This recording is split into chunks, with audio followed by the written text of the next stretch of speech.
Hello guys, Dear6 here back with another what if and welcome back to the channel. If you're not subscribed, make sure to do so and turn on all post notifications so you're aware of every single time that I post another what if. Anyways guys, make sure to comment down below if you want and like the video because the like goal is 500 likes and this is what if Naruto got the coronavirus. Anyways, let's get into the video. So, I have finally gotten permission from YouTube to talk about COVID-19 or the coronavirus. So, I decided to make a what if video about it. And this, as the title suggests, is what if Naruto got the coronavirus. Also, some of the things in here about the coronavirus are untrue and are only here to add more lore and like story effect to this what if. The like goal for this video to have a part 2 is going to be 500 likes, and you'll see why in a little bit. So if you really like it, hit subscribe and the like button. Anyways, guys, so with all that out of the way, let's get right into the what if. On one evening, an enemy village launched an airborne virus into the leaf to contaminate the land, the soil, and rob the leaf of their natural resource in order to kill their population. This village's main goal was to get rid of the village elders that controlled the leaf, and then, only then, would they strike their attack. They gain control and power and conquer the leaf's territory.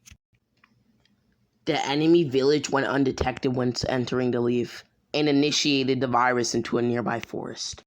Soon, the nine-tailed Jinchuriki, Naruto Uzumaki, would be born within the same forest.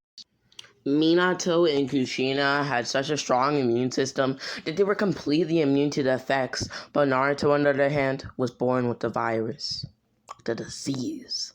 Kushina and Minato would then die, and Naruto would be placed in an orphanage. The medical doctors at the orphanage, when examining Naruto, figured out that Naruto was born with a special virus, isolating him from his peers and putting him in a test tube.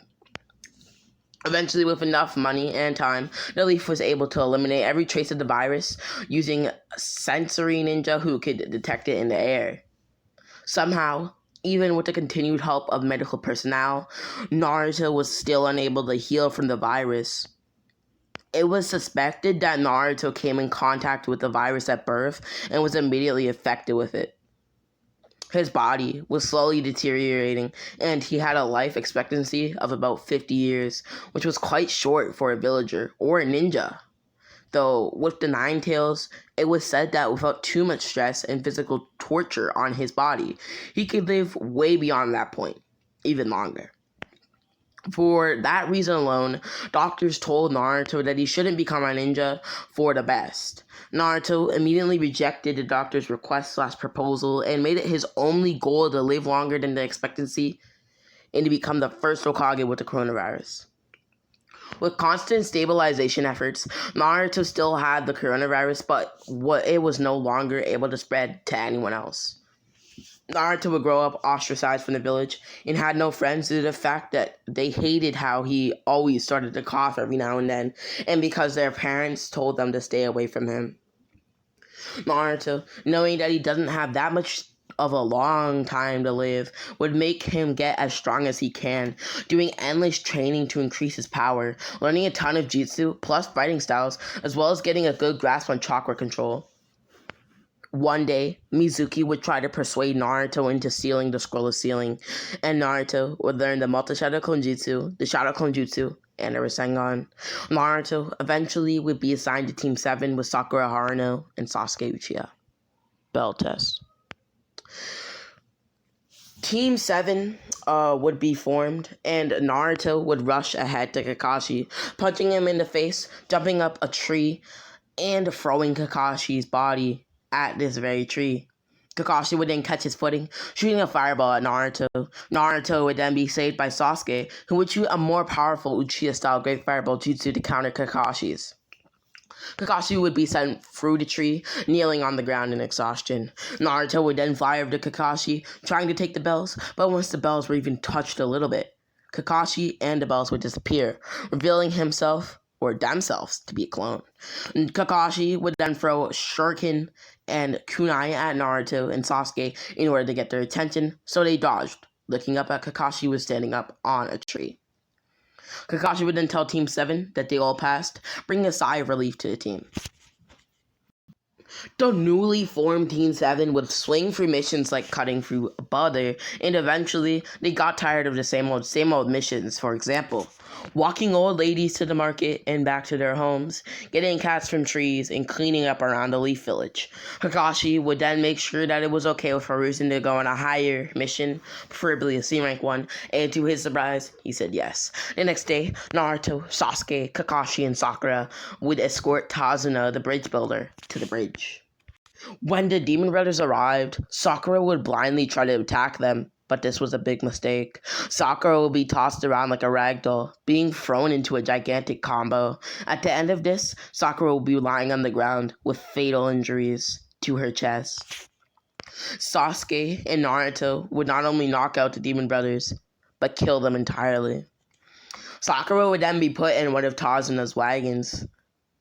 Eventually, Team 7 would get to the bridge, and to their surprise, two mercenaries named Haku and Zabuza were guarding the bridge for the local mob boss, Gato. Haku would then trap Naruto and Sasuke within his mirrors, and Zabuza would fight Kakashi. After lots of trial and error of trying to hurt Haku, Naruto and Sasuke were stumped. They almost gave up.